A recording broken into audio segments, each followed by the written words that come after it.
Hi, Annie. It is Hi, so Julie. awesome to meet you. I feel the very same about you. This is very exciting. So, I have to give you like a little bit of context. So, I have worked on See Her Love on the production side for a couple of years. I'm a makeup artist. And so, in the makeup room, I'm always talking about my friend Annie.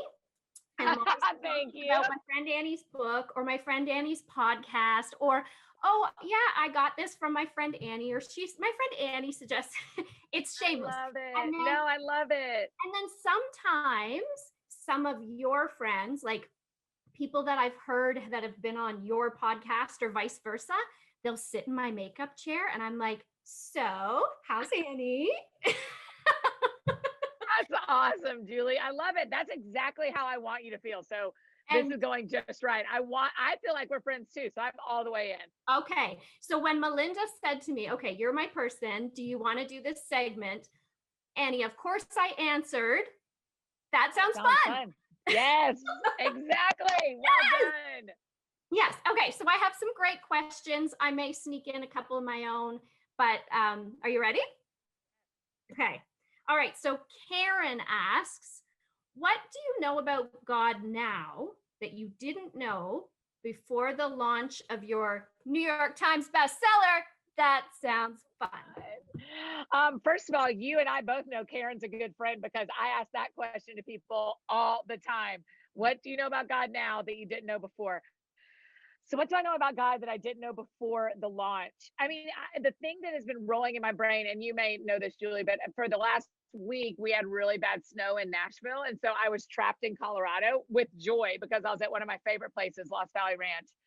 But in that time when my schedule was changing and it was just the week after, um, it was literally just the week after the book launched and we found out the book had hit New York Times.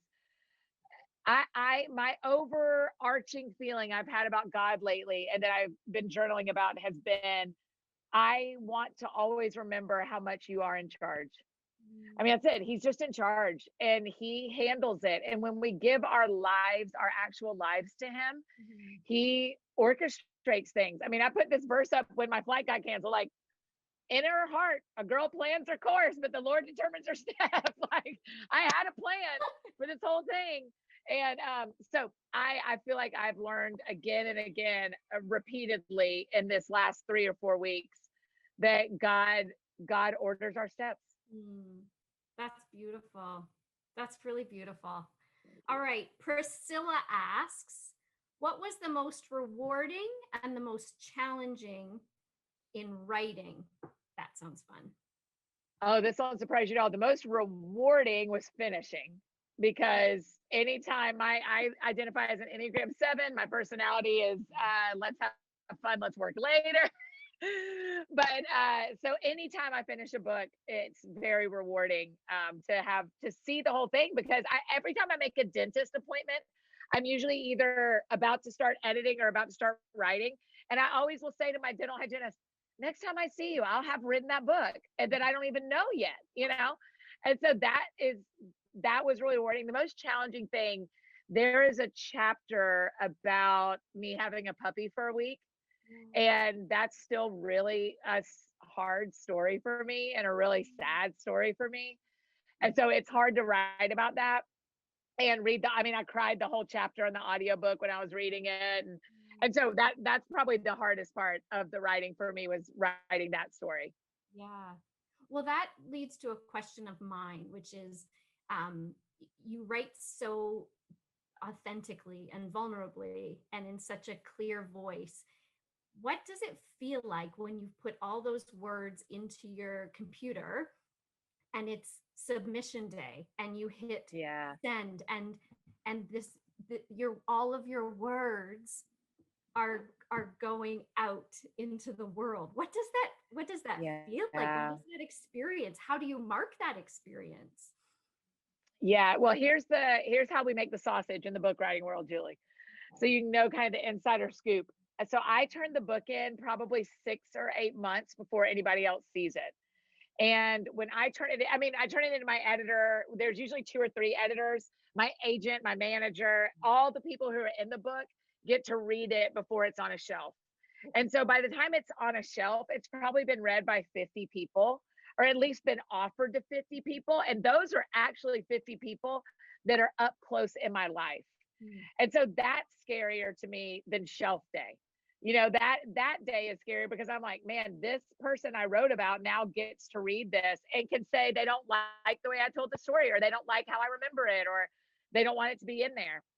And that happens, and that is super fair. People are allowed to, this isn't their life, this is my life, and I'm the one who's choosing to be public. They can choose to stay private, and it happens almost every book.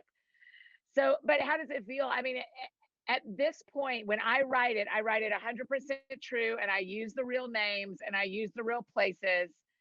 And then as we edit is when we go, okay, is that story tell enough of that story, or does that story tell too much of that story? Mm. And so because I'm surrounded by people who are a lot smarter than me and a lot wiser than me, they help me shape the book so that by the time it's publicly on shelves, it is very vulnerable and very personal, but it is not exposing.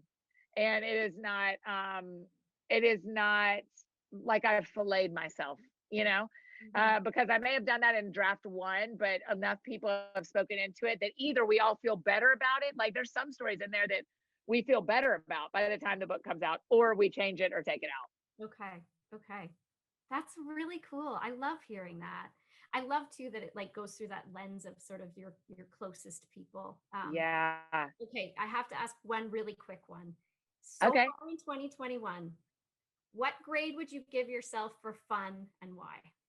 Oh man, I'm doing really well. I'm rolling it like an A plus because I got to release this book, and then it hits New York Times, which just means a lot of people feel connected with what the content is saying, which is so great.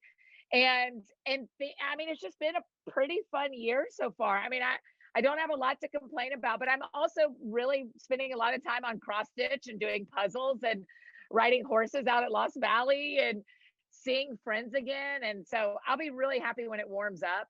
I feel like, so maybe let me give myself an A minus, because when it warms up and I can be outside, that's when we're really hitting A plus. But I'm also, as I like to talk about fun, I'm doing the best I can with what I have. I'm doing the best I can with the winter. Yeah. And so A minus feels very true. Wow, awesome. Well, Annie, listen, thank you so much. And I would be remiss if I didn't say that I just feel like we're friends. And this has been such a tough year for many, including myself. And it's just been so nice to have you, to listen to you, to spend time with you. And I know I speak for countless thousands of others who feel like you've been a friend who's helped us through this year. So thank you. And this has been so much fun. I hope that one day I might meet you in my makeup chair. I want to, Julie. That sounds very fun indeed. Let's do that. Thank That you so sounds much. Your fun. kind words like mean the world to me. So thank you for saying all that. That is really, really kind.